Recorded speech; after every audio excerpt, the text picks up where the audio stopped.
Social মিডিয়াতে কিছুদিন আগে স্টিল গ্লাস আর কাচের গ্লাসের ভীষণ তুলনা চলে। কিছু মহান ব্যক্তিরা তাদের স্টিল গ্লাসের প্রতি সিম্প্যাথি কমেন্ট সেকশনে বড় বড় করে শো অফ করে। কেন অতিথির সামনে স্টিলের কাপকে সরিয়ে কাচের গ্লাস বের করা হচ্ছে? কেন সারা বছর তেষ্টা মেটাই যে তাকে কিনা এই অবহেলা? কিন্তু সত্যি বলতে গেলে আমার কাছে এটা পুরোটাই আলাদা। আমার কাছে এই স্টিলের গ্লাসের ভ্যালুটাই বেশি। হ্যাঁ, বাড়িতে কোনো সম্মানীয় ব্যক্তি, দূরের আত্মীয় বা বড় ঘরের আত্মীয় এলে আতিথেয়তার জন্য কাচের গ্লাসকেই তুলে ধরা হয়।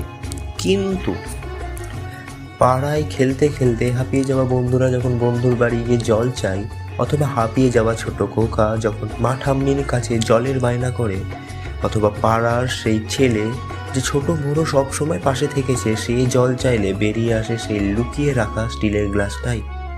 হ্যাঁ, কাচের গ্লাস তোমার ভ্যালু বলতে পারে, কিন্তু স্টিলের গ্লাস তোমাদের মাঝের সম্পর্কের গুরুত্ব ফুটিয়ে তোলে। আর সম্পর্ক বেশি ভালো হলে প্লাস্টিকের বোতল তো আছেই।